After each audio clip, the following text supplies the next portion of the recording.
السلام علیکم ورحمۃ اللہ وبرکاتہ۔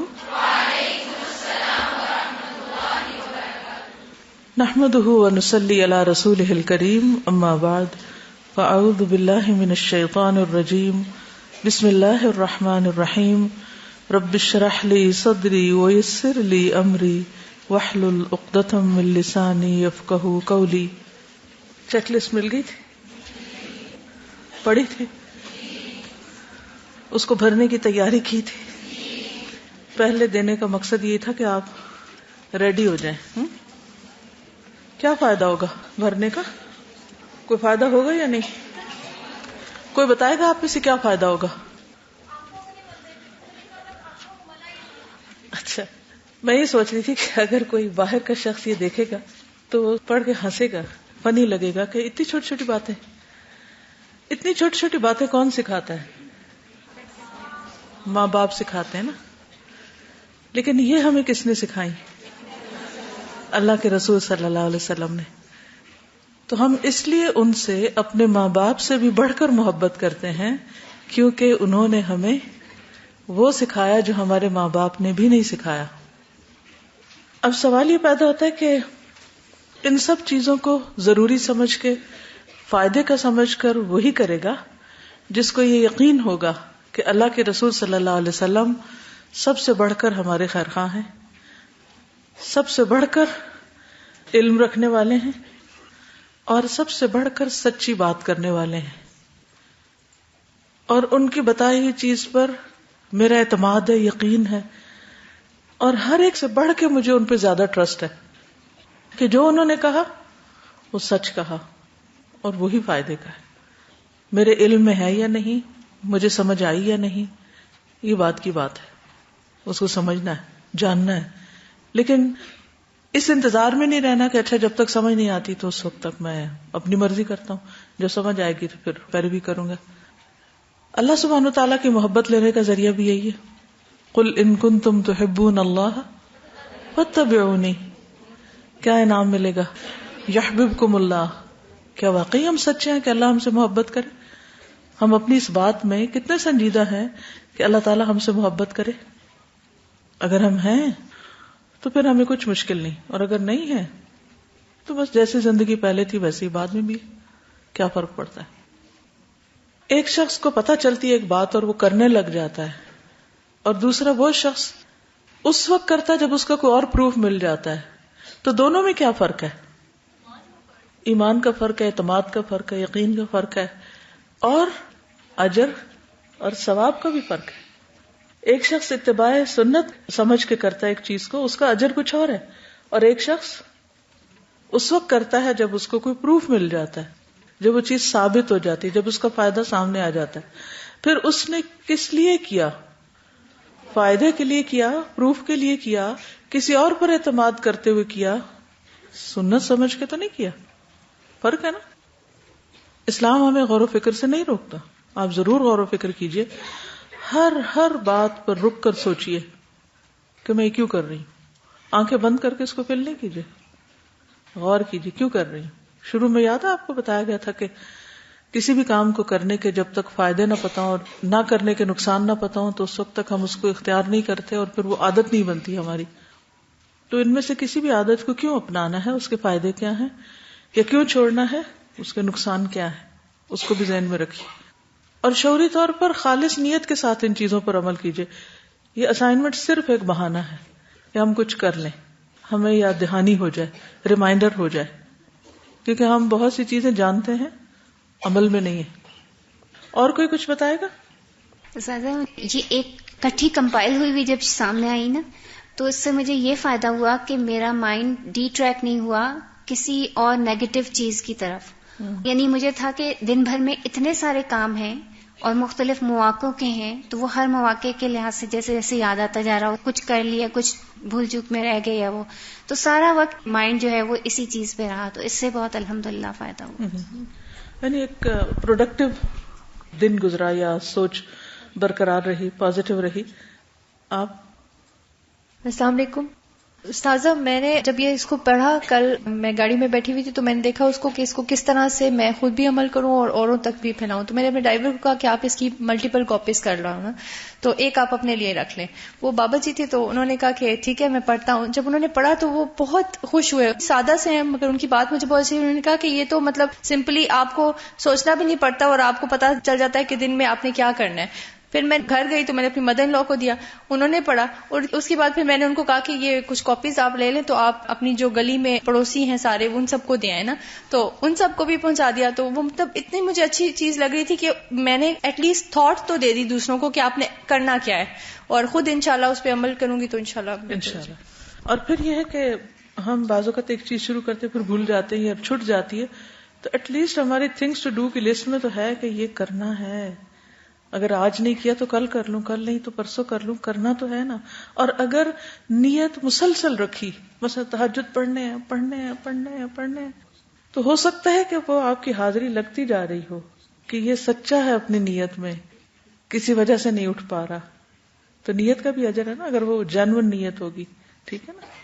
جو اپنی نیت پہ سچا ہوتا ہے اللہ تعالیٰ اس سے وہ کام ضرور کروا لیتے ہیں، ضرور اس کو توفیق دے دیتے ہیں، چاہے وہ کتنا ہی مشکل کیوں نہ ہو.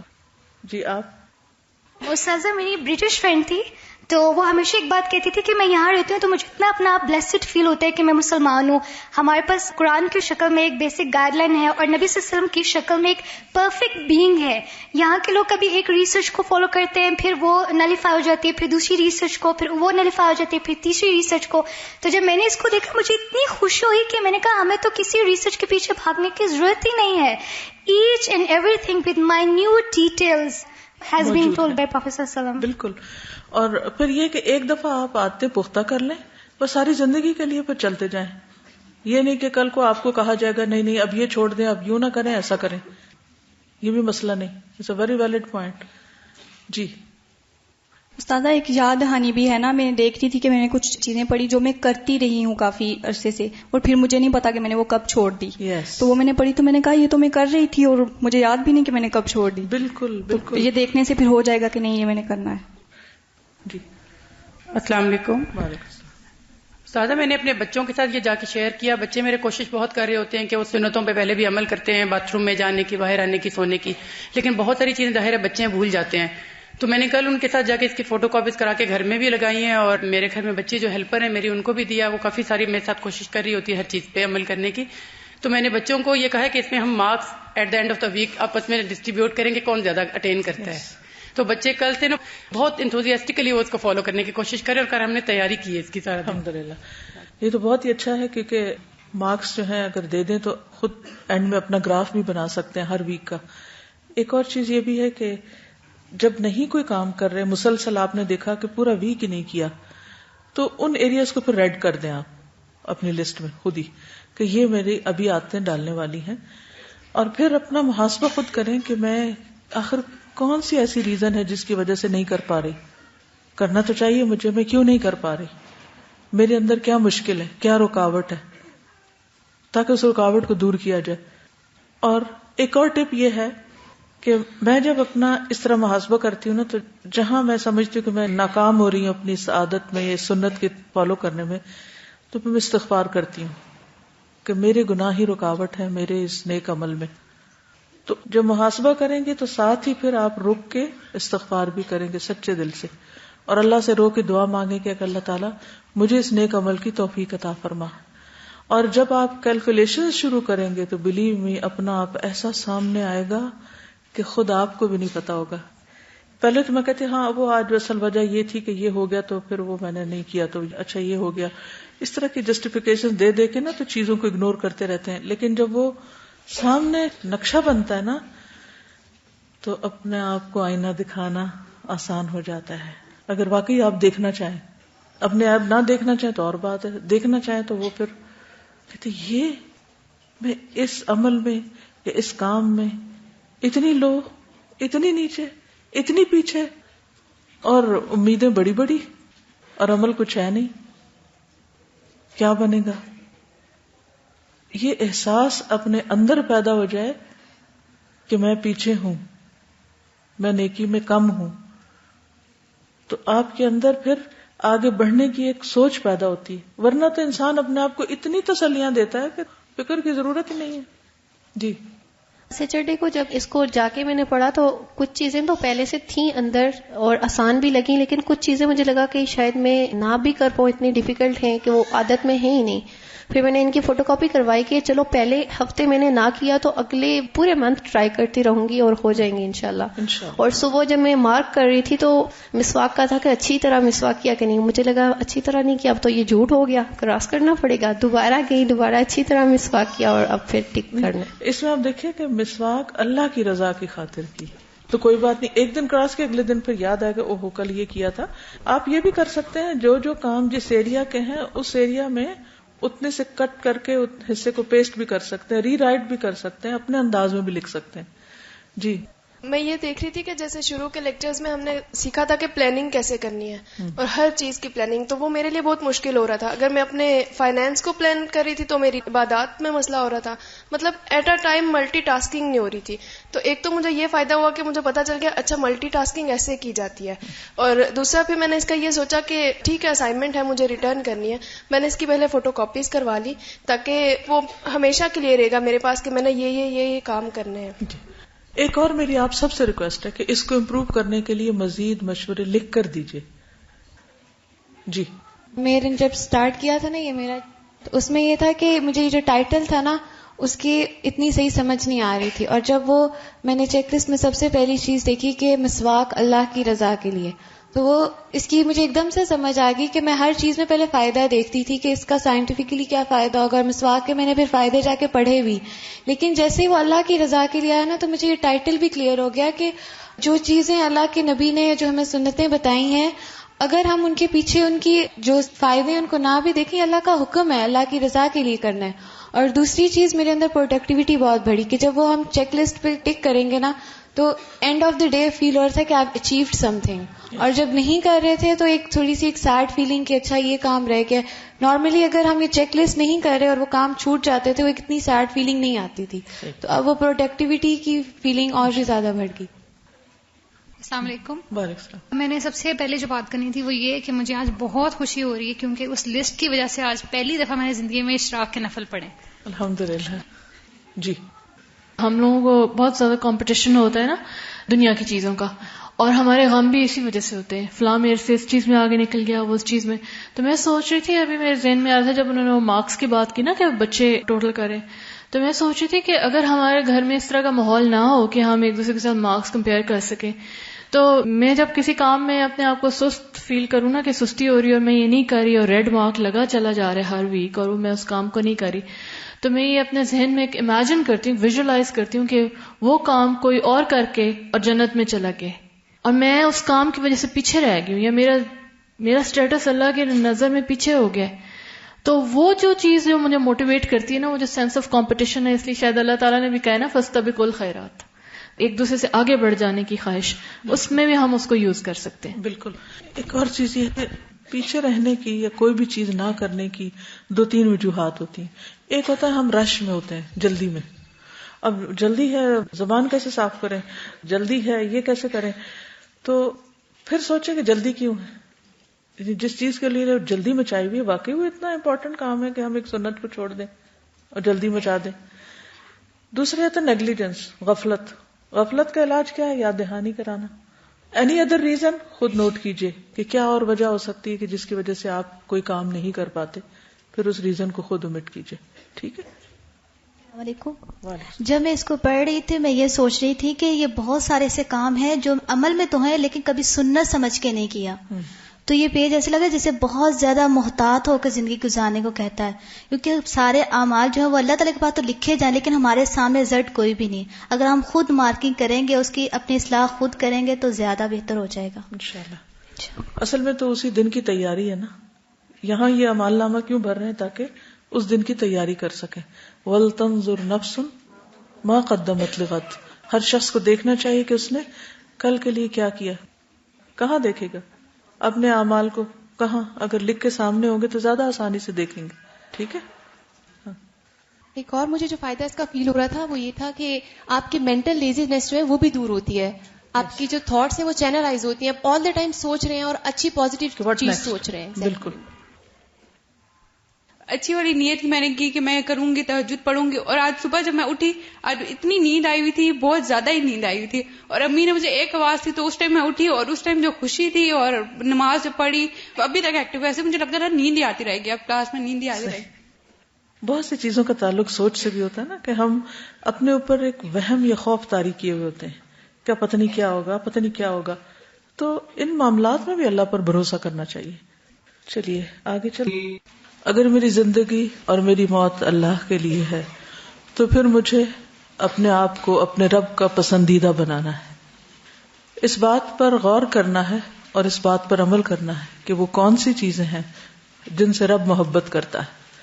جب تک میرے اندر وہ کوالٹیز نہیں آتی, جب تک میرے اندر وہ خصوصیات نہیں آتی جو رب کو محبوب ہیں, تو میں رب کی محبوب نہیں ہو سکتی, اور میری زندگی اور میری موت رب کے لیے نہیں ہو سکتی.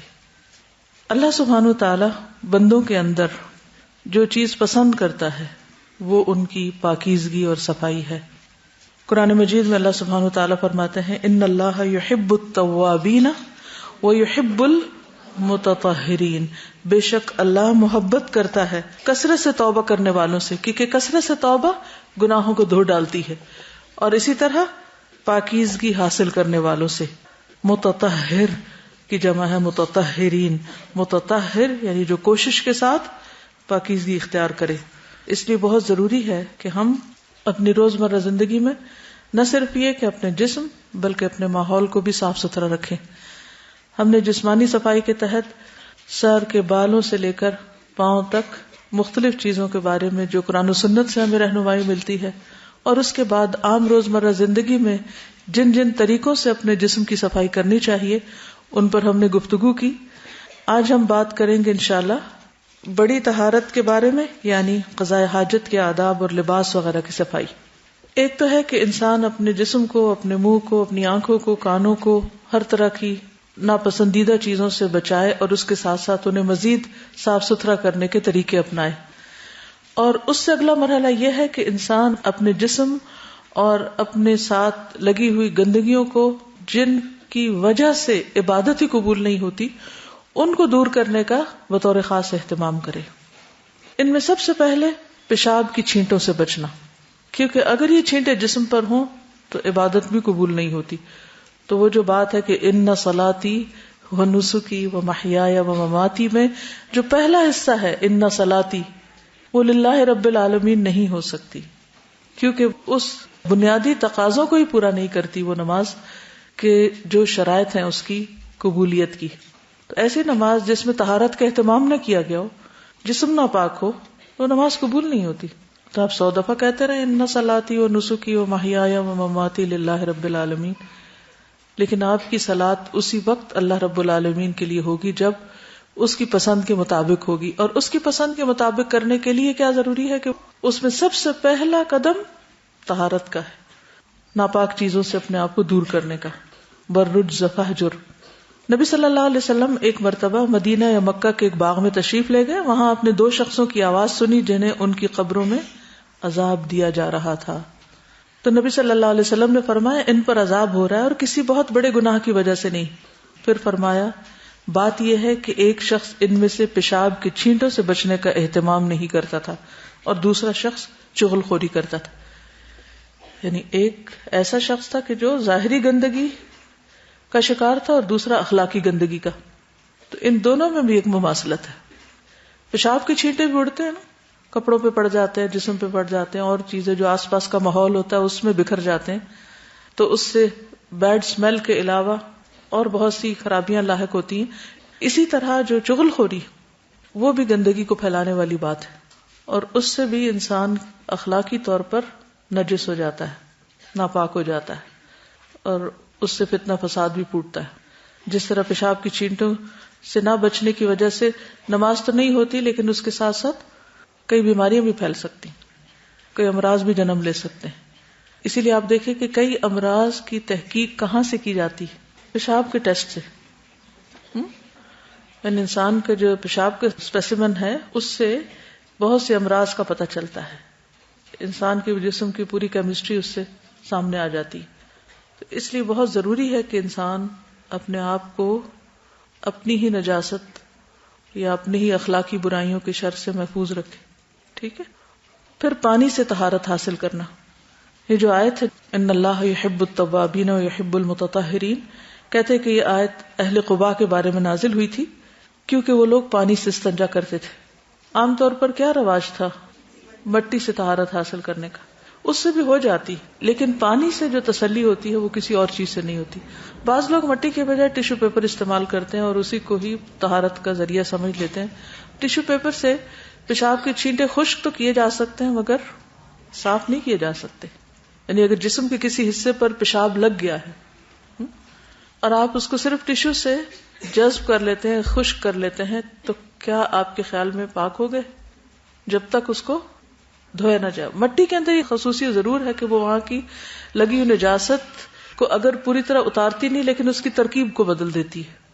اس لیے پانی سے دھونا لازم ہے، پسندیدہ ہے. پھر ناپاک جگہ کو پانی سے دھونا. ایک دیہاتی نے مسجد میں پیشاب کر دیا، صحابہ کرام اس کی طرف دوڑے تو آپ نے فرمایا اس کے پیشاب کو مت روکو. پھر آپ نے پانی کا ڈول منگوایا اور پیشاب کی جگہ پر بہا دیا.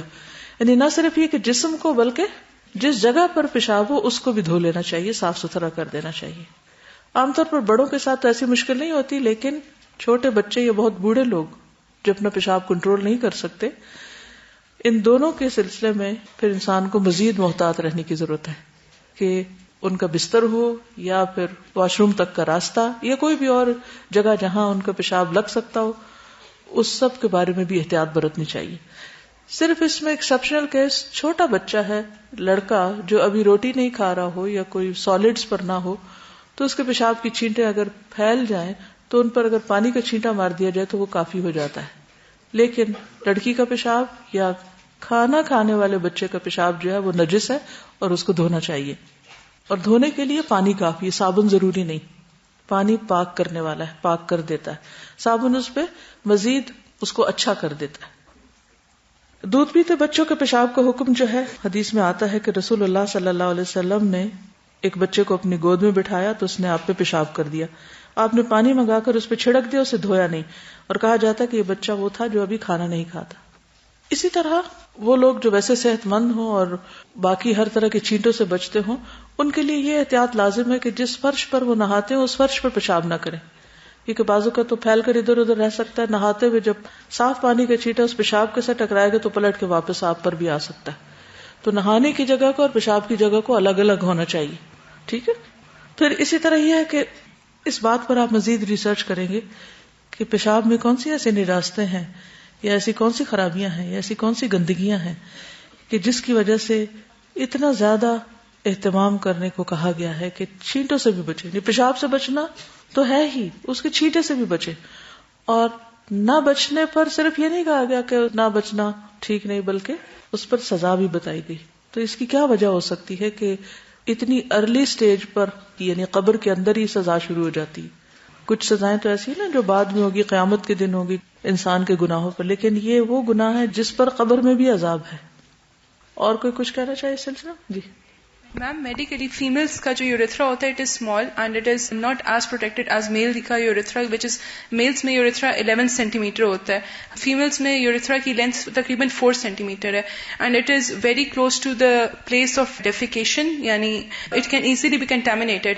اینڈ یورین جب نکلتا ہے تو it becomes contaminated with bacteria called E coli which is a source of infection. بہت زیادہ جو ایکسٹینسو انفیکشنز ہمارے گٹ میں ہوتی ہیں، وونڈس میں ہوتی ہیں، اور بہت سی ایسی انفیکشنز جو ہوتی ہیں they actually come out when the urine comes out it becomes contaminated with that E coli bacteria. So it is also a reason جس سے اتنا اسٹریس دیا گیا کہ پیشاب کی چھینٹوں سے بھی بچیں، کیونکہ جب پیشاب آپ کے بلیڈر میں ہوتا ہے اٹ از اسٹیرائل، تب اس میں کوئی بیکٹیریا نہیں ہوتا، لیکن جب وہ باہر آتا ہے تو it becomes contaminated with bacteria and then it is dangerous for other people. تو اس لیے بہت احتیاط کے ساتھ اس سے بچنا ضروری. اسی لیے جو حکم دیا گیا وہ یہ کہ پیشاب کرتے ہی فوراً نہیں اٹھ جانا چاہیے، کیونکہ بعض اوقات کچھ حصہ یورینری ٹریک میں رہ جاتا ہے اور پھر وہ بعد میں ڈراپس کی شکل میں باہر آتا ہے.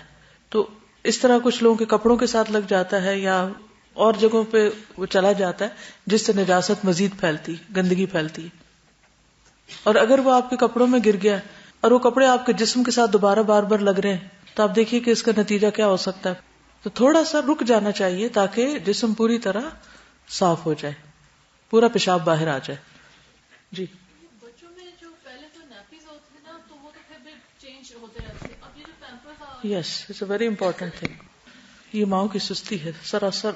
میں یہ کہنا چاہ رہی تھی کہ شروع سے ہی بچوں کو عادت اس چیز کی ڈالنی چاہیے نا کہ یورین ایک گندی چیز ہے, لیکن اب تو یہ کہ 3 سال تک بھی بچوں نے پیمپرز پہنے ہوتے ہیں, صبح سے لے کے دوپہر تک وہ ایک ہی پیمپر میں پھرتے ہیں, بیکاز اس میں فائنینشیل کنسٹرینٹ بھی آ جاتا ہے کہ جی اب وہ اس کو بار بار چینج نہیں کرنا, پھر بچہ عادی ہو جاتا ہے اس چیز کا کہ جیسے یورین کوئی چیز ہی نہیں ہے. آپ دیکھیے کہ وہ جو نیپی ہوتی ہے نا, اگر وہ گندی ہو تو آپ بچے کو اٹھائیں تو آپ کو اسمیل آ رہی ہوتی ہے نا, تو اب بچہ بےچارا مجبور ہوتا ہے کہ مسلسل اس نجاست کو سونگتا رہے. جب وہ مسلسل سونگتا ہے تو اس کا نتیجہ کیا ہوتا ہے, اس کے اندر سے طہارت اور پاکیزگی کا احساس ختم ہو جاتا ہے. پھر بڑے ہو کر بھی اس کو محسوس نہیں ہوگا کہ اس کے کپڑوں میں کچھ ایسی نجاست ہے یا اس کے ماحول میں ہے یا اس کو صاف کرنا ہے. تو اس کے اثرات زندگی بھر دور تک جاتے ہیں. اگر مائیں تھوڑی سے بھی اپنے آرام کو قربان کر کے بچوں کی صحیح تربیت کرے تبھی وہ آپ کے لیے صدقہ جاریہ بنیں گے. اگر آپ نے ان کو گندگی میں ہی پالا پھر کیا ہوگا, ان کی ہیبٹس ہی پھر ساری زندگی ٹھیک نہیں ہوتی, جس کی وجہ سے ان کی صحت متاثر رہتی. کیونکہ اگر وہ نیپی میں ہی فارغ ہو رہے ہیں سارا وقت تو نہ ان کو ٹوائلٹ پہ بیٹھنا آئے گا, نہ ان کا جسم پوری طرح صاف ہوگا, بے شمار اور بھی مسائل. اور آپ دیکھیں کتنے بچوں کو نیپی ریشز ہوتے ہیں, کتنا کامن ہے. سوچئے وہ ریش کیوں بن رہا ہے, اور پھر بعض اوقات وہ مسلسل اسی تکلیف میں رہتے ہیں. تو میں سمجھتی ہوں کہ اس میں ہمیں تھوڑی سی تکلیف کر لینی چاہیے. بچے کی روٹین بھی سیٹ ہو جاتی ہے کہ ہر آدھے گھنٹے کے بعد 15 منٹ کے بعد یہ جو بھی آپ دیکھ رہے ہیں, ہر بچے کی عادت مختلف ہوتی. تھوڑی سی بھی اگر آپ ایفرٹ کریں تو کچھ مشکل نہیں ہوتی. صرف پہلے 40 دن جو ہیں وہ شاید 40 دن کی عورتوں کو نماز سے بھی شاید اسی لیے رخصت ملی کہ وہ فلی فوکس کریں اپنے بچے کے اوپر اور اس کی بہت ساری عادتوں کو وہاں سے صحیح لائن پر لے آئیں. تو ساری زندگی کے لیے بچے کے اندر ایک طہارت اور پاکیزگی کی عادت ہو جائے گی. اور اگر پیشاب میں پالا تو پھر گندگی پر ہی ساری تربیت ہوگی. میں ایک میڈیکل سینٹر میں گئی تھی, وہاں پہ ہیپیٹائٹس اے اور ہیپیٹائٹس بی کے پیشنٹس تھے. تو وہاں ڈاکٹر نے بتایا کہ پاکستان میں 90% بچے جن کو ہیپیٹائٹس اے ہوتا ہے پھر وہ بی میں کنورٹ ہو جاتا ہے. اٹس بیکاز وہ پیشاب کر کے اپنے آپ کو یا تو ٹھیک طرح دھوتے نہیں ہیں یا اپنے ہاتھ ٹھیک طرح سے نہیں دھوتے. تو ظاہر ہے اس کے اندر بہت زیادہ کچھ ہوگا جس کی وجہ سے, کیونکہ بچوں کو بچپن سے ہی ہاتھ دھونے کی ٹریننگ ہی نہیں دی جاتی یا خود بھی نہیں دھلوائے جاتے. تو یہ سب کس کا فرض ہے؟ ماں کا, عورت کا. کیا یہ ہماری ذمہ داری نہیں؟ کیا ہمارے بچوں کے بارے میں ہم سے پوچھا نہیں جائے گا؟ ماں کا اجر کیوں زیادہ ہے باپ کی بنسبت؟ اسی وجہ سے نا. جی السلام علیکم. نارملی جو ہوتا ہے کسی بھی انسان کے یورین میں گلوکوز نہیں سیکریٹ ہوتا, لیکن ایک تو ڈائبیٹک پیشنٹس کا اور دوسرا جس کی باڈی میں تھوڑا سا بھی کوئی انفیکشن ہو جائے تو اس کے پیشاب میں پھر گلوکوز آتا ہے. اور گلوکوز بیسٹ میڈیم ہے کسی بھی بیکٹیریا کی گروتھ کا. اگر تو اس کا یورین کا ایک ڈراپ بھی کہیں فلش کے اراؤنڈ یا زمین پہ گرا ہوا رہ گیا تو وہاں پہ تھوڑے ٹائم میں ہزاروں بیکٹیریا گرو کر سکتے ہیں. اس کے بعد والے بندے کا اگر ہاتھ لگ گیا اس جگہ پہ اور اس نے دھویا نہیں, اپنے منہ کو لگا لیا یا کسی بھی طرح اس نے اس کو انجسٹ کر لیا, کھا لیا اس کو, تو وہ ملٹیپل بیماریاں اس کو, اور پھر وہ آگے ایکسکریٹ کرے گا, اس بیکٹیریا کو کیری کرے گا. تو صرف سمپل جو گلوکوز میڈیم ہم پرووائڈ کر دیتے ہیں یورین پیچھے چھوڑ کے, تو اس میں ہزاروں بیکٹیریا گرو کر سکتے ہیں. جزاک. تو جسمانی صحت اور صفائی کا کتنا گہرا تعلق ہے.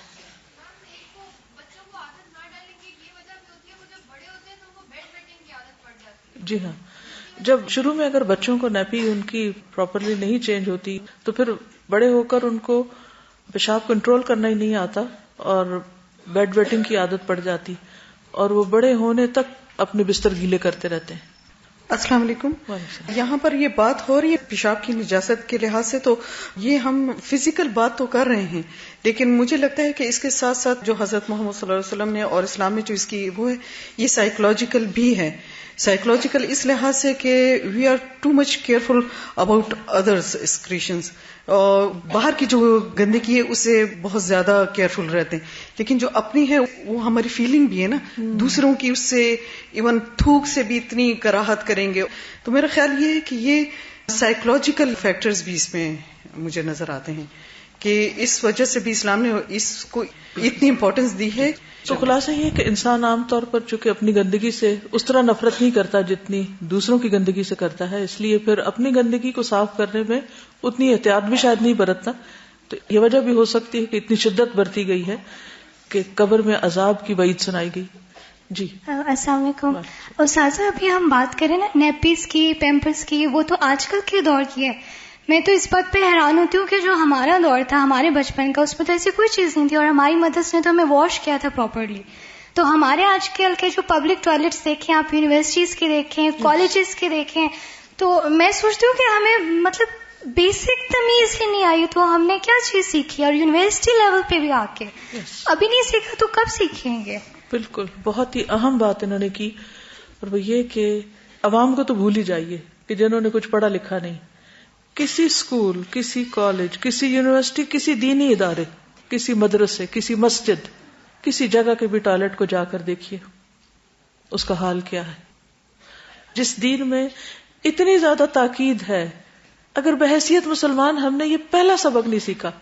اب دیکھیے پیدا ہوتے ہی بچہ شاید کھائے بعد میں، لیکن اس کے باڈی کی جو ایکسکریشنز ہیں وہ فوراً نکلنے لگتی ہیں. تو اگر اس وقت سے پہلا سبق ہے صفائی کرنے کا، اگر اس وقت سے صفائی نہیں ماں نے سکھائی یا نہیں کی اور خود پھر کرنی نہیں آئی، اور پھر اگر باہر نکل کے ہم کسی کے گھر میں یا کسی ریسٹورینٹ میں یا کسی بھی پبلک پلیس پر ٹوائلٹ مس یوز کر کے آتے ہیں یا ادھر ادھر ڈراپس وغیرہ گرا دیتے ہیں اور اس سے دوسرے لوگوں کو انفیکٹ کر دیتے ہیں، تو کہاں تک ان خرابیوں کا سلسلہ جاتا ہے. ایسی بو والی جگہوں پر جنات تو بہت ہو سکتے ہیں لیکن فرشتے نہیں ہوتے. تو ہم میں سے جب تک ہر شخص احتیاط نہیں برتے گا تو ماحول صاف نہیں ہوگا. جب ماحول صاف نہیں ہوگا تو اس وقت تک حالت نہیں بدل سکتی. جی ٹوائلٹس میں تو گندگی بکھیرتے ہی ہیں، لیکن جو مسجد کے ساتھ وضو ایریا ہوتا ہے وہاں پہ لوگ یورین کرنے سے باز نہیں آتے.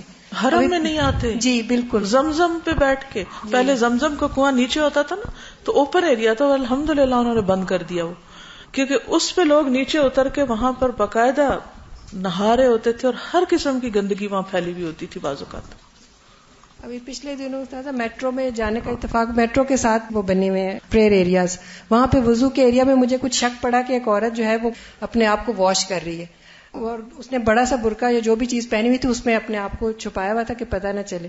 لیکن مجھے معلوم ہو گیا، تو جب وہ فارغ ہوئی تو میں نے اس سے پوچھا، تو وہ بس آئیں بائیں شائیں بھی کرنے لگی، یعنی کہ بچے نے گندگی کر دی تھی میرے اوپر تو میں وہ دھو رہی تھی، یا اس طرح سے، مطلب she was doing urination their.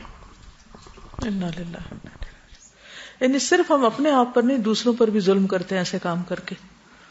بچوں کو ٹریٹ کرنے کی جو بات ہے، تو جب میں نے کچھ عرصے اسکول میں پڑھایا تو میں نے دیکھا کہ ہم بچوں کو واش روم لے کے جاتے تھے، تو اسپیشلی بوائز، ان کو پتہ نہیں تھا کہ بیٹھ کے کس طرح پیشاب کرنا ہے، یا ان کو یہ نہیں پتا تھا کہ کس پوزیشن میں بیٹھنا ہے کہ ان تک پیشاب کے چھینٹے نہ پہنچے نا.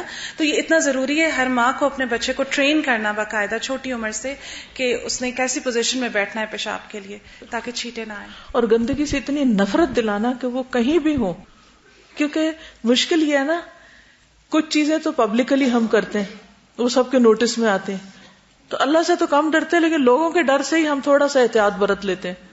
وہ کام جو ہم تنہائی میں کرتے ہیں، پرائیویٹلی کرتے ہیں، تو وہاں تو ہمیں کوئی بھی نہیں دیکھتا نا، نہ ماں، نہ باپ، نہ بہن، نہ بھائی. جب بچے بڑے ہو جاتے ہیں تو وہاں وہ کیا گندگی کرتے ہیں، کیا نہیں کرتے. تو اگر بچپن سے ان کی ٹریننگ نہیں ہوئی تو بڑے ہو کے سمجھانا بھی انتہائی مشکل ہو جاتا ہے. جی ایک اور بات یہ تھی کہ جب بچوں کو ٹرین کر رہے ہوتے ہیں لوگ to go to the washroom and then come back, many of them don't wash their hands, اور جو ہیپیٹائٹس اے کی بات ہوئی، اور اس کے علاوہ گیسٹرینٹرائٹس جو پاکستان میں انڈیمک ہے، گرمیوں کے اندر ہر دوسرے بندے کا پیٹ اس لیے خراب ہوتا ہے کہ باتھ روم جانے کے بعد ہینڈز پراپرلی واش نہیں ہوتے اور انہیں ہاتھوں سے پھر ہم کھاتے ہیں. تو ہیپیٹائٹس اے اور یہ جو باقی گیسٹرینٹرائٹس اور ڈائریا کے جو پرابلمس ہوتے ہیں یہ اس وجہ سے ہوتے ہیں. ہیپیٹائٹس بی جو ہوتا ہے اس کا اسپریڈ ڈفرینٹلی ہوتا ہے، وہ موسٹلی تھرو بلڈ سے ہوتا ہے، لیکن آپ کا جو ہیپیٹائٹس اے اور گیسٹرینٹرائٹس، اور ایک خاص طور پہ پاکستان میں گیسٹرک جو ڈیزیزز ہیں نا، جس ہم کہتے ہیں کہ تیزابیت ہو رہی ہے، السر بن گیا پیٹ میں، اس کی ریزن یہ ہوتی ہے کہ دیر از اے جرم کالڈ ایچ پائلوری، جو کہ اپروو ہوا ہے کہ it is spread through the oro faecal route, یعنی کہ آپ گندے ہاتھوں سے کھاتے ہیں اور پھر یہی آپ گندگی پھیلاتے ہیں، وہاں پہ مکھیاں آتی ہیں، وہ مکھیاں پھر یہ جراثیم پھیلاتی ہیں اور آپ کے پیٹ میں جا کے جراثیم السر کاز کرتے ہیں، پھر آپ کو بلیڈنگ بھی ہوتی ہے، اور اس کے علاوہ بعد میں that ulcer can turn malignant, it can turn into a cancer, وہ السر آپ کو ایک کینسر میں بھی تبدیل ہو سکتا ہے. تو یہ جو ہمارے مدرس کو خاص طور پہ جو ہے بہت زیادہ ان کو ہوتا ہے کہ جو بچوں کو ہاتھ دھونے کی عادت نہیں ہوتی، اور پھر جب بچپن سے عادت نہیں ہوتی تو پھر بہت سارے بڑے لوگ بھی پراپرلی ہاتھ نہیں دھوتے ہیں، اور یہی وجہ ہے کہ ہمارے وارڈز میں گرمیوں کے اندر سب سے زیادہ کیسز گیسٹرینٹرائٹس کے ہوتے ہیں. استاذہ، یہ بچوں کے واش روم کا ذکر ہو رہا تھا تو اس سے مجھے خیال آیا کہ یہ اتنی امپورٹنٹ چیز ہے کہ میرے جیسے بچے ہیں ان سے اگر پوچھو کہ جی فلاں اسکول ہمیں بہت ہی برا لگتا ہے، کیوں برا لگتا ہے؟ اس کے واش رومز گندے ہوتے تھے، اور فلاں جگہ ہمیں اس لیے اچھی لگتی ہے کہ اس کے واش رومز اچھے ہیں. تو یہ اتنی سائیکولوجیکل چیز ہوتی ہے کہ اس سے پوری آرگنائزیشن کے فیل کا پتہ چلتا ہے کہ وہ کس طرح کے وہاں لوگ کسی کے گھر کا، آرگنائزیشن کا، کسی کی شخصیت کا، پرسنالٹی کا آغاز تو یہیں سے ہوگا نا، پہچان تو یہی ہے. تو اس سے آپ اندازہ کریں کہ آپ سب کا تعاون کتنا ضروری ہے دین کی صحیح نمائندگی کے لیے. یہ پہلی تبلیغ ہے جو ہم اپنے عمل سے کرتے ہیں. استاذہ، یہ بیسیکلی مدرز یا جو بڑی سسٹرز ہوتی ہیں ان کا رول ہوتا ہے بچوں کو ٹرین کرنے میں. پہلے شروع سے پیمپرز پر لگا دیا جاتا ہے کہ بچے بیڈ پر ہی جو کرتے ہیں، لیکن اس کے بعد جب وہ بڑے ہو کر بیڈ ویٹنگ کرتے ہیں تو پیرنٹس اتنا زیادہ ان کو اسکول کرتے ہیں، اتنا زیادہ ڈانٹا جاتا ہے، جس کے بعد وہ بچے سائیکولوجیکلی جو ہے وہ ill ہو جاتے ہیں. بالکل صحیح. یعنی پہلے اپنی کوتاہی سے ان کو ٹریننگ نہیں دی جاتی، پھر بڑے ہو کر جب وہ عادی ہو جاتے ہیں اور اس طرح کا کوئی ان سے فعل سرزد ہو جاتا ہے تو ڈانٹ ڈپٹ کے علاوہ مار بھی بازو کا پڑتی، اس سے بچوں کے اندر ایک خوف پیدا ہو جاتا ہے. حالانکہ نبی صلی اللہ علیہ وسلم نے وہ بدو جو پیشاب کر رہا تھا اور صحابہ اس کو روکنا چاہ رہے تھے، آپ نے منع کر دیا. ایسی زندگیاں کیسے ہم اللہ کی نظر کر سکتے ہیں؟ کیسے کہہ سکتے ہیں کہ میری زندگی رب العالمین کے لیے؟ وہ تو ہمیں ظاہر میں بھی اور باطن میں بھی اور عالم الغیب والشہادہ، حاضر میں بھی اور غائب میں بھی، ہر جگہ جانتا ہے، ہر جگہ دیکھتا ہے. جہاں کوئی نہیں دیکھتا وہ دیکھتا ہے کہ ہم کیا کر رہے ہیں. واللہ یعلم ما تصنعون. نیکسٹ ہم دیکھتے ہیں لباس کی صفائی. سورۃ المدثر میں اللہ سبحانہ وتعالی فرماتے ہیں وَثِيَابَكَ فَطَهِّرْ، اور اپنے کپڑے پاک صاف رکھو، یعنی ہر طرح کی نجاست سے، ہر طرح کی گندگی سے. جابر بن عبداللہ فرماتے ہیں کہ رسول اللہ صلی اللہ علیہ وسلم ہمارے پاس تشریف لائے تو ایک آدمی کو دیکھا کہ اس کے کپڑے میلے کچیلے تھے. آپ نے فرمایا کیا اسے کوئی ایسی چیز میسر نہیں جس سے یہ اپنے کپڑوں کو دھو سکے، یعنی اپنے آپ کو صاف کر لے. بعض اوقات کپڑے دیکھنے میں تو بہت صاف دکھتے ہیں دور سے، لیکن پسینے کی بو سے اس قابل نہیں ہوتے کہ انہیں پہنا جائے. کیونکہ کچھ لوگ جنہیں مختلف جگہوں پر اپنے آپ کو مختلف طریقے سے پریزنٹ کرنا ہوتا ہے، اور بعض اوقات بہت قیمتی لباس پہنتے ہیں، تو وہ اس کو اگر دھوئیں گے یا صاف کریں گے تو اس لباس کی شان و شوکت ختم ہو جائے گی. تو پھر وہ بار بار اسی لباس کو پہنتے ہیں، گندے لباس کو پہنتے ہیں. اور گندگی سے مراد یہاں نجاست نہیں بلکہ پسینے کی گندگی اور بو وغیرہ ہے. تو اس کا نقصان کیا ہوتا ہے کہ ان کی وجہ سے پورے ماحول کی صفائی متاثر ہوتی، اور پسینہ جو نکلتا ہے وہ بھی ایسیڈک ہوتا ہے، اور پھر وہ جب کپڑوں کے اندر رہ جاتا ہے اور پھر آپ ان کو دھوتے نہیں اور پھر دوبارہ وہی پہن لیتے ہیں. پھر کچھ عرصے کے بعد بعض کپڑے تو 6 مہینے کے بعد نکال کے دوبارہ ویسے ہی پہن لیے جاتے ہیں. تو اس سے عبادت کی روح اور اوور آل جو ایک صفائی کا احساس ہے وہ ختم ہو جاتا ہے. اس بارے میں مزید کچھ کہنا چاہیں تو کہیے، ورنہ میں آگے چلوں گی.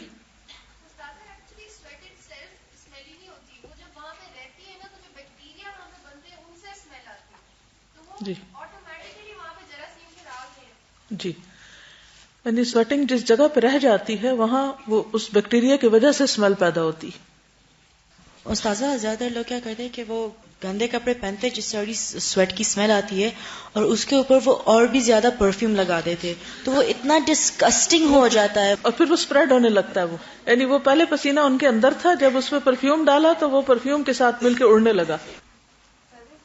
بڑی اچھی ٹپ تھی. میں نے اپنی مدر لا کو دیکھا, وہ تھوڑی سی دیر کے لیے کہیں جاتی تھی اور آ کے جیسے بہت فینسی کپڑے ہیں جن کا رنگ اترتا ہے کچھ, تو وہ کیا کرتی ہیں تھوڑی سی دیر کے لیے بھی پہنا ہوتا تھا تو جب وہ چینج کرتی تھیں تو وہ بنگلوں کو پکڑ کے وہیں پہ ہی کھڑے ہوئے سنک سے صابن سے دھو کے اور اس کو ہینگر پہ لٹکا دیتی تھی. تو اور تو پورے کپڑے کلین ہوتے تھے, کوئی وہ نہیں, اور every time she did that نا.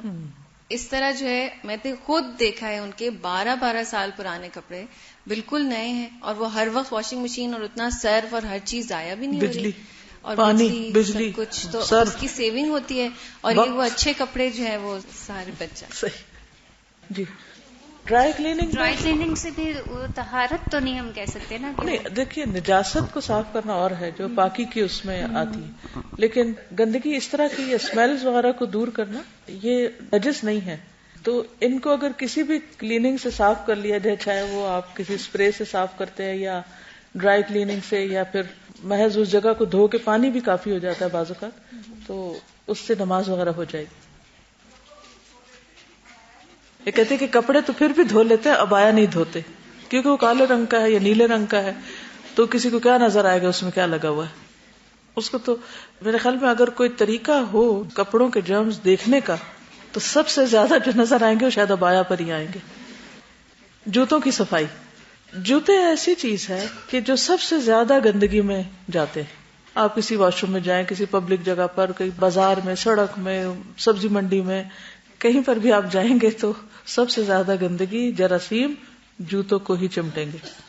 ان کو صاف کرنا اور ان کو صاف ستھرا رکھنا یہ بھی نہایت ضروری ہے. یعنی جوتے اتنے صاف کم از کم ہونے چاہیے کہ جن میں نماز ادا ہو سکے, کیونکہ نبی صلی اللہ علیہ وسلم بعض اوقات جوتوں سمیت نماز پڑھاتے بھی تھے. ایک بار رسول اللہ صلی اللہ علیہ وسلم اپنے صحابہ کو نماز پڑھا رہے تھے کہ آپ نے دوران نماز اپنے جوتے اتار کر اپنی بائیں جانب رکھ لیے. جب صحابہ نے آپ کو دیکھا تو انہوں نے بھی اپنے جوتے اتار دیے. جب آپ نماز سے فارغ ہوئے تو فرمایا, کس چیز نے تم لوگوں کو اپنے جوتے اتارنے پر ابھارا؟ انہوں نے کہا, ہم نے آپ کو دیکھا کہ آپ نے اپنے جوتے اتارے تو ہم نے بھی اتار دیے. رسول اللہ صلی اللہ علیہ وسلم نے فرمایا, بے شک جبریل میرے پاس آئے علیہ السلام اور بتایا کہ آپ کے جوتے میں گندگی لگی ہے. آپ نے فرمایا, جب تم میں سے کوئی مسجد میں آئے تو اپنے جوتوں کو بغور دیکھ لیا کرے, اگر ان میں کوئی گندگی یا نجاست نظر آئے تو اسے پوچھ ڈالے اور پھر ان میں نماز پڑھے. ٹھیک ہے, کیونکہ اس زمانے میں مسجد کے اندر کارپیٹنگ نہیں تھی بلکہ فرش پر ہی نماز پڑھی جاتی تھی. تو بعضوں کو دھوپ ہوتی تھی یا گرمی سے پاؤں زمین پر نہیں رکھے جاتے تھے تو لوگ جوتوں کے اندر ہی نماز پڑھ لیتے تھے. تو جوتے میں نماز پڑھنے کا مطلب یہ ہے کہ جوتا اتنا پاک صاف ہو کہ نماز میں رکاوٹ نہ بنے. یہ معیار ہے صفائی کا اس کی. ٹھیک. اب جہاں تک جرمز وغیرہ کی بات ہے یا ایسی جگہ پہ جانے کی بات ہے تو ہم سب کو پتا ہے کہ ہم کہاں سے گھوم کر آئے. اگر آپ صرف گاڑی سے اتر کر ایک پارک میں گئے یا آپ کسی ایسی روڈ پر چل رہے ہیں جہاں کوئی کتا وغیرہ نہیں جاتا یا کوئی ایسی گندی چیزیں نہیں ہیں تو اس صورت میں کوئی نجس چیز نہیں لگے گی ان کو, بلکہ زمین کی مٹی جو ہے وہ بھی پاک کرنے والی ہے. تو وہ جوتے اگر ان کو کہیں کوئی گندگی لگ گئی اور اس کے بعد مٹی پہ چلے یا مٹی سے ان کی صفائی سہولت کے ساتھ ہو جائے گی, جیسے تیمم کی مٹی پاک کرنے والی, ایسی ہر مٹی ناپاک نہیں ہوتی بلکہ مٹی بھی پاکیزگی کا ذریعہ ہوتی ہے پانی کے بعد. لیکن کچھ صورتیں گندگی کی ایسی ہیں, نجاست کی ایسی کہ جو نظر نہیں آتی. مثلاً اگر آپ کسی ایسے واش روم میں گئے ہیں کہ جہاں فلور گندا تھا تو لازماً آپ کے جوتے میں گندگی جذب ہو گئی, اب آپ کو دھونا چاہیے اس کو. یا آپ کسی ایسی جگہ پر پیشاب کرنے بیٹھے کہ چھینٹے اڑ کے آپ کے جوتوں پہ جا پڑے تو جوتے آپ کے گندے ہو گئے. تو ایسی صورت میں ان جوتوں میں نماز نہیں ہوگی کہ جو مثلا آپ نے چمڑے وغیرہ کے پہنے ہوئے ہیں یا کسی بھی ایسے مٹیریل کے جس میں کپڑا یا سافٹ قسم کے ہیں کہ اس میں چھینٹے جذب ہو چکے ہیں, تو یا تو ان کو دھو لیجیے, جیسے واکنگ شوز ہوتے ہیں یا بعض اوقات ہیوی شوز ہوتے ہیں تو بظاہر وہ صاف ہوتے ہیں, لیکن اگر ان پہ کوئی ایسی چیز گر گئی تو پھر ان کو باقاعدہ پاک کر لیا جائے. اسی طرح جرابوں کی صفائی, بعض لوگ جرابیں نہیں دھوتے, ایک جراب کئی کئی دن تک پہنتے رہتے اور ان کے پاؤں میں پسینہ بھی آتا ہے تو وہ اسمیل کا ذریعہ بن جاتے ہیں اور دوسروں کے لیے سخت اذیت کا ذریعہ. تو جب ہم گندی جرابوں کے ساتھ اور خصوصاً ایسی جرابیں کہ جن میں پسینے کی بو آ رہی ہے، ان کے ساتھ اگر ہم نماز پڑھنے کھڑے ہوں گے تو ہمارے خوشبو میں بھی خلل آئے گا. تو اس لیے ان کی دھلائی اور ان کی صفائی کا بھی اہتمام کرنا ضروری ہے. بچوں کے اور بڑوں کے انڈر گارمنٹس وہ بھی اسی میں آتے ہیں. جوتوں کی صفائی کے متعلق کوئی ٹپ دینا چاہے کوئی؟ جی. ساکس اکثر فریکوینٹلی چینج نہ کی جائیں یا پاؤں دھوئے نہ جائیں تو اس کی وجہ سے فنگرز میں فنگس لگ جاتا ہے، تو وہ نیلز اور کافی آگے جا کے ڈیمیج کر سکتا ہے اسکن کو. صحیح. اسپیشلی ایتھلیٹس وغیرہ جو ہے، اسپورٹس مین وغیرہ، ان کا کیونکہ ان کو پسینہ زیادہ آتا ہے نا، ڈیزیز ہوتی ہے ایتھلیٹس. بالکل. تو وہ یہی پسینے کی وجہ سے ہوتی ہے کہ وہ ان کے ساکس بہت زیادہ گندے ہوتے رہتے ہیں. جی، بند جوتے اور چینج نہیں ہوتے. بالکل. السلام علیکم. پچھلے دنوں میں نے دیکھا تھا ٹی وی پر ایک پورا پروگرام انہوں نے کنڈکٹ کیا تھا اس چیز پر کہ کراچی میں کچھ ایسی دکانیں ہیں جہاں پر جوتوں میں پک کی کھال لگائی جاتی ہے. تو وہ کہہ رہے تھے کہ اگر آپ کوئی نمازی جاتا ہے مسجد میں، وضو کر کے اکثر جاتے ہیں لوگ، اور وہی جوتا پہن کے جائیں گے تو پھر ان کی تو نماز نہیں ہوگی نا. تو اس کے بارے میں پھر کافی وہ بتا رہے تھے ٹپس کہ جب آپ جوتا خریدیں تو اس کے انٹرنلی آپ دیکھیں تو پک کے چمڑے میں وہ جو بال ہوتے ہیں جب نکالا جاتا ہے تو 3 سوراخ بنے ہوتے ہیں الگ الگ بالوں کے. تو اس پر ذرا غور کرنا چاہیے کہ چمڑا اچھی طرح دیکھ کے لیں چیز. اسی طرح کئی پرسز بھی ایسے ہوتے ہیں جی جی کہ جو ہم ساتھ نماز میں رکھتے ہیں یا مسجد لے جاتے ہیں. جی جی، اس کا بیسٹ حل یہ ہے کہ واش روم سلیپرز الگ کر لیں. جی جی، کارپیٹ والے ایریا پر بھی شوز نہ لائے جائیں کیونکہ کارپیٹس کے اندر وہ جرمز پھر رہ جاتے ہیں کہ جو پھر صاف کرنا مشکل ہوتے ہیں. جی استاذہ، یہ میرے فرینڈ کے گھر میں ایک رول ہوتا تھا کہ ان کے انڈور شوز الگ سے ہوتے تھے اور آؤٹ ڈور شوز الگ سے ہوتے تھے. ان کا گھر کا انٹرنس تھا کہ پہلے ایک it was like a hallway, وہاں پہ وہ اپنے شوز اتارتے تھے جن شوز میں وہ باہر جاتے تھے. کیونکہ ان کی جو موم تھی وہ بہت ہی کلین وہ تھی کہ لائک ان کو بالکل بھی گندگی نہیں پسند تھی. تو ان کا یہ رول بہت سخت تھا کہ انڈور شوز الگ ہو اور آؤٹ ڈور شوز الگ ہو. دے کوڈ ناٹ گو، جو چپل میں وہ گھر پہ پہنتے تھے وہی چپل وہ باہر نہیں پہن سکتے تھے. اور ایک اور بات یہ ہے کہ میں نے 12-13 ایئرز ازبیکستان میں وہاں پہ رہی ہوں، تو زیادہ تر ازبیکس کے گھر میں یہ ہوتا ہے کہ وہ گھر پہ شوز پہنتے ہی نہیں ہیں، ان کے کارپیٹس ہوتے، اور وہ ان کے گھر میں اگر شوز کے ساتھ اندر جاؤ تو یہ باقاعدہ بہت برا مانتے کہ یو ڈونٹ ریسپیکٹ اس، کہ تم گندے شوز میں ہمارے گھر کے اندر آ گئے ہو. اگر آپ دیکھیں گے تو بہت سارے لوگوں کا یہ کلچر ہے، مثلا ٹرکش جو ہیں ان کا بھی یہی کلچر ہے کہ جوتے گھر سے باہر، کوئی بھی ہو، بڑا ہو چھوٹا ہو، امیر ہو غریب ہو. جاپنیز کا بھی یہی حال ہے، وہ جوتے گھر کے باہر ہی ہوں گے اور اندر ننگے پاؤں رہیں گے یا ساکس وغیرہ کے ساتھ. اسی طرح جیسے آج کل جوتوں کا جو ٹائپ آ رہی ہے کہ ہر جوتا چپل نما سا ایک ہے، جوتے سے آپ کی چال پہ بڑا فرق پڑتا ہے. یا اسی طرح جیسے پہلے ہوتا تھا نا کہ بند جوتے پہنتے تھے تو وہ پاؤں کی بیماریاں کم ہوتی تھیں. اب جتنا اوپن رہتا ہے اتنے کونس بہت بنتے ہیں اور ہارڈ اسکن بہت زیادہ ہو جاتی ہے، ایڑیوں کا مسائل بہت ہو جاتے ہیں، اور اسپیشلی چال اتنی وہ رف ہو گئی ہے کہ وہ اس میں وہ وقار نہیں ہے اس طرح کا جیسے. بالکل. اور عباد الرحمان کی چال کا تو قرآن مجید میں ذکر ہے، عباد الرحمن الذین یمشون علی الارض ہونا. لیکن ہم اپنی اپنی چال ہی چیک کر لیں کہ اس میں کتنی عاجزی اور انکساری. استاذہ، پاکستان میں یہ حال ہے کہ جوتوں کی نمائش جو ہے وہ اب ایک ٹرینڈ بن گئی ہے. ریسنٹلی ہم لوگوں نے اپنے ڈرائنگ روم میں کارپیٹ بچھوایا تو ماما نے سختی سے منع کر دیا کہ یہاں پر کوئی چپل کوئی جوتا نہیں لے کے آئے گا. لیکن جتنے گیسٹ آتے ہیں وہ جوتے لے کے اندر آ جاتے ہیں، ان کو ہم روک بھی نہیں سکتے. اس کا کلر بھی اتنا چینج ہو چکا ہے اور اندر اب نماز پڑھنے کا بھی دل نہیں کرتا. بعض لوگ تو کہتے ہیں نہیں جوتے کے ساتھ ہی آ جائیے، اگر آپ اتارنا بھی چاہیں تو وہ آپ کے آنر میں کہیں گے جوتے ساتھ ہی آ جائیے. چلیے، پورے ماحول کی صفائی، یعنی ہم چھوٹی چیز سے شروع اور پھیلتے پھیلتے اب پورے ماحول. اب آپ میں سے ہر شخص اپنے اپنے ماحول کو دیکھے، آپ کا ماحول کیا ہے، اس میں کون کون سی چیزیں ہیں اور ان کو آپ کس طرح صاف رکھیں گے. مثلا آج آپ جب گھر جائیں تو گھر کی ہر چیز پر نظر ڈالیں جو کہ وہ آپ کا ماحول ہے. مثلا فلور، فرش، بستر، چھت، جالے، شیشے، جالیاں. پھر اسی طرح جن چیزوں سے آپ ان کو صاف کرتے ہیں، جھاڑو، موپ، کیونکہ بہت سے جراثیم آپ صفائی کے نام پر گھر میں داخل کر لیتے ہیں. کیسے؟ گندا موپ لگا کے. بہت سے لوگ موپ لگا کے دھوتے نہیں ہیں، اس کو ایسے چھوڑ دیتے ہیں. وہ اگلے دن تک کے لیے کیا ہوتا ہے 24 گھنٹوں میں، وہ لگانے کے وقت دھوتے ہیں، لگا کر نہیں دھوتے.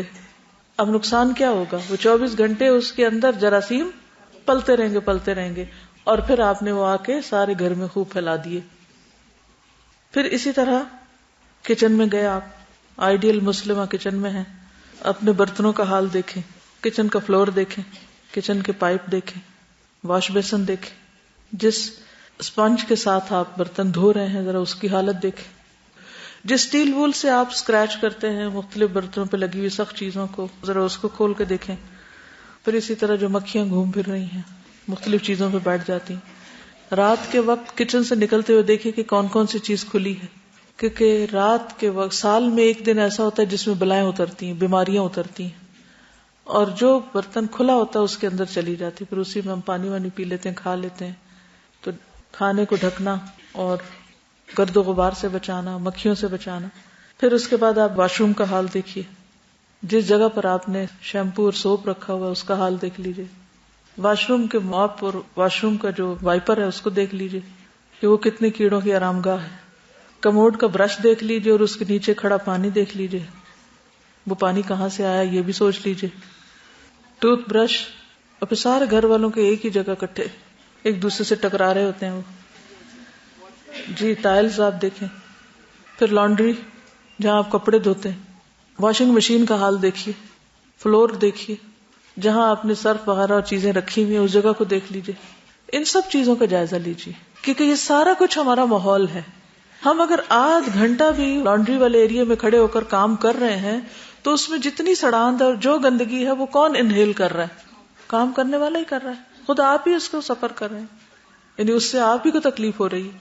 کچن میں اگر گندگی ہے تو کس کو تکلیف ہے؟ آپ ہی کو ہے نا. اب ان ساری چیزوں کو صرف وہاں نہ دیکھیے، کیونکہ مومن غور و فکر کرتا ہے نا کہ یہ چیز مثلا ایک گندا اسپونج جو رات بھر گندگی میں پڑا رہا، صبح اٹھ کے آپ نے اسی سے جلدی سے کپ دھو اور اس میں چائے پی رہے ہیں، تو کیا وہ صاف ہے کپ جو بظاہر دیکھنے میں صاف ہے؟ پھر جو واشنگ لیکوڈز ہم یوز کرتے ہیں، بعض لوگوں کو برتن دھونے نہیں آتے، کپڑے دھونے نہیں آتے، کپڑے دھوئیں گے ابھی اس کے اندر صابن ہوگا بس نکال دیں گے. بعض لوگ برتن میں ابھی پوری طرح وہ صاف نہیں ہوا وہ صاف سمجھیں گے، اسی میں کھانا کھا لیں گے. تو اس طرح کتنے ہی انوانٹیڈ کیمیکلز گندے برتنوں اور گندے کپڑوں اور ان سب کے ساتھ ہمارے اندر جا رہے ہوتے ہیں، ان کے اثرات چاہے وہ اسکن کے ذریعے چاہے منہ کے ذریعے. پھر اسی طرح سبزیوں یا فروٹ وغیرہ کو جب ہم لا کے رکھتے ہیں یا پھر دھوتے ہیں یا پھر بعد میں جو کٹائی ہوتی ہے اور جو اس کا ویسٹیج ہوتا ہے اس کو کتنی دیر کھلا رکھتے ہیں، کہاں ڈمپ کرتے ہیں. ترقی یافتہ دنیا میں ہر چیز کو ڈمپ کرنے کا الگ الگ ڈبہ ہوتا ہے. فوڈ الگ میں جاتی ہے، یعنی ریسائکلنگ جو ہوتی ہے، کاغذ الگ میں جاتے ہیں. اسی طرح شیشہ وغیرہ، بیٹری کے سیلز، ان سب چیزوں کو ڈسپوز آف مختلف طریقے سے کیا جاتا ہے. اور مختلف کلرز کے ڈبے گھر کے باہر رکھے جاتے ہیں ہفتے میں 1 یا 2 دن، جس میں مختلف چیزیں ہوتی ہیں اور مختلف گاڑیاں گزرتی ہیں. ایک فوڈ اٹھاتی ہے، دوسری کاغذ وغیرہ اٹھاتی ہے، تیسری باقی گھر کا جو ویسٹیج ہے اس کو اٹھاتی ہے. اگر آپ اس کو مکس کریں گے تو آپ کو جرمانہ پڑے گا. ہمارے ہاں ری سائیکلنگ کا کوئی انتظام ہی نہیں، سوچ ہی نہیں. کسی بھی جگہ پر آپ کسی بھی ہائی وے پہ سفر کیجیے اور آس پاس اڑتے ہوئے پلاسٹک کے لفافے دیکھیے کہ ہمارے پورے ماحول کو کتنا گندا کر رہے ہیں. اور ان چیزوں کو جلانے کے بعد جو پولوشن ہوتی ہے، جو دھواں ہوتا ہے، وہ ہماری صحت کے لیے کتنا نقصان دہ ہے. آج پوری دنیا میں یعنی کہ گلوبل وارمنگ کے طور پر ماحول کی صفائی جو ہے یا پولوشن جو ہے وہ ایک بلا بنی ہوئی، ایک عذاب بنا ہوا ہے. لیکن ہمارے ہاں تو ابھی شعور بھی نہیں ہے اس چیز کا، جس چیز کو ایک بلا کے طور پہ دیکھا جا رہا ہے.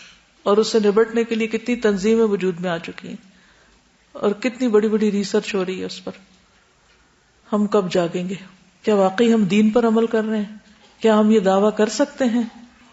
محیایا جو ہے میری زندگی، وہ ان ساری چیزوں کا مجموعہ ہے جہاں میں دن کا کچھ بھی حصہ گزارتی ہوں. پھر آپ اپنی ورک پلیس پہ ہیں، اپنے اسٹڈی ٹیبل پر ہیں، صرف اپنے اسٹڈی ٹیبل کو ہی دیکھ لیجئے کہ اس کی صفائی کا کیا حال ہے. ہم اپنے کی بورڈز ہی دیکھ لیں، ماؤس جس سے ہم کمپیوٹر پہ کام کرتے ہیں، کمپیوٹر اسکرین دیکھ لیں. اگر ہم نے کسی طرح کوشش کر کے گھر صاف ہی کر لیا تو گلی میں اتر کر دیکھ لیں وہاں کیا عالم ہے. استاذہ آج کا جو لیکچر ہم سن رہے ہیں اس میں مجھے ایک چیز یاد آ رہی تھی کہ جیسے جاپان کے بارے میں ہم سب جانتے ہیں کہ ان کے اوپر ایک بہت بڑی ایک ناگاساکی میں جو ان کے اوپر بام گرا اور اس کی اکانومی اور سب کچھ تباہ ہو گیا. اس کے بعد انہوں نے اپنا ایک گولڈن پرنسپل سیٹ کیا اور اس پرنسپل کو انہوں نے اپنی تمام آرگنائزیشنز، تمام انسٹیٹیوشنز اور تمام سکولز ہر جگہ پر اس کو عام کر دیا. and that is known as a Kaizen principle, Kaizen. اور انگلش میں اس کا میننگ ہوتا ہے کنٹینیوس امپروومنٹ. اور اسی کے انڈر ایک 4 پروسیس سائیکل انہوں نے سجیسٹ کیا جس کو کہتے ہیں PDCA cycle, which means plan, do, check, act. تو اس میں آپ دیکھیں کہ ہم پہلے دیکھنا ہے کہ پلاننگ کیا کرنی ہے, ہاؤ, ویئر, واٹ, وین, کیا پلاننگ ہم نے کرنی ہے. اس کے بعد نیکسٹ اسٹیپ آتا ہے ڈو, کہ جو ہم نے اسٹریٹجیز بنائی ہیں, جو ہم نے پلاننگز کی ہیں, جو ہماری ٹیکٹکس ہیں, وہ کتنی حد تک وہ کام ہو رہا ہے. نیکسٹ چیز آتی ہے چیک. چیک ہے ٹو ریکٹیفائی دا پرابلم, کہ پرابلم ہے کیا. دیکھیں جیسے آپ ہیبٹ بریکنگ اور ہیبٹ فارمیشن پہ بہت عرصے سے ہمیں بتا رہی ہیں یہ چیز, تو ہم نے ہر چیز کے بینچ مارک سیٹ کرنے ہیں کہ ایک میرا بینچ مارک ہے کہ میں نے 30 days میں اس ہیبٹ کو اپنے فارم کرنا ہے یا میں نے اس کو بریک کرنا ہے. اب اگر 30 days کا بینچ مارک میرا نہیں پورا ہو رہا تو کیوں نہیں ہو رہا. پھر اس کے بعد اگلی چیز ہے ایکٹ. ایکٹ کا مطلب کیا ہے, امپروومنٹ, کہ وہ امپروومنٹ آئی ہے یا نہیں آئی. تو اگر اسی PDCA سائیکل کو ہم بھی اپنی زندگیوں میں امپلیمنٹ کریں تو انشاءاللہ کافی حد تک بہتری آ سکتی ہے. میم یہاں پہ ہم یہ جو بات کر رہے ہیں اپنے ماحول کی صفائی کی, اپنے گھروں کی صفائی کی, تو اس میں ایک یہ پوائنٹ بھی بہت امپورٹنٹ ہے. جو ہم لوگوں کے ملازم ہوتے ہیں ان کے سپورٹ کر دیا ہوتا ہے ہم لوگوں نے تمام گھر کی صفائی کو, اور ہمیں نہیں پتا ہوتا کہ وہ کس طرح سے کس چیز کی کیسی صفائی کر رہے ہیں. اور جس طرح سے ایک مالک اپنے گھر, اپنے کمرے کی, اپنے واش روم کا جتنا خیال سے صفائی کرے گا اتنے خیال سے اس کا ملازم کبھی بھی وہ صفائی نہیں کر سکتا. رسول اللہ اپنی گھر کی صفائی خود کیا کرتے تھے, تو ہم لوگ پھر کیوں اپنے کمروں کی, اپنے گھروں کی صفائی خود نہیں کر سکتے اور اتنے ڈیپینڈنٹ ہو گئے ہیں میٹس پر, یا ان کے ساتھ مل کے کیوں نہیں کر سکتے؟ جی کیوں نہیں اس کو ساتھ کر سکتے. تو پہلا سٹیپ کیا ہے؟ احساس, شعور, ارادہ, نیت کہ یہ کرنا ہے, اس کی ضرورت ہے, اس کے بغیر چارہ نہیں. استاذہ ایک میں نے ریسرچ دیکھی تھی, اس کے اندر انہوں نے یہ بتایا تھا کہ جو ماؤس ہے اور کی بورڈ ہے اس پہ کوموڈ سے زیادہ جرمز ہوتے ہیں. اس لیے کیونکہ کوموڈ تو پھر صاف کر دیا جاتا ہے, ریگولر اس کی کلیننگ ہوتی ہے, بٹ ان چیزوں کی نہیں ہوتی ہے. تو اس فورم پہ I would like to ask کہ ایسے کون سے کلینرز ہمارے پاس موجود ہیں جو ایزیلی ہم لوگ اپنے پاس رکھ سکتے ہیں. سینیٹائزر, اس کو آپ ٹشو کے ساتھ ہی کسی بھی کلوتھ کے ساتھ لگا کے آپ صاف کر لیں. ڈس انفیکٹنٹ جی, اور بھی ہوں گے لیکن یہ تو عام طور پر اویلیبل ہی ہے. اب یہ جتنے بھی پوائنٹس اپنے اپنے ماحول کی لسٹ بنا کے لیں اور ان کو آپ کیسے صاف کرتے ہیں, مختلف آئیڈیاز شیئر کریں. جزاکم اللہ خیرا. سبحانک اللہم و بحمدک, اشہد ان لا الہ الا انت, استغفرک و اتوب الیک. السلام علیکم و رحمۃ اللہ وبرکاتہ.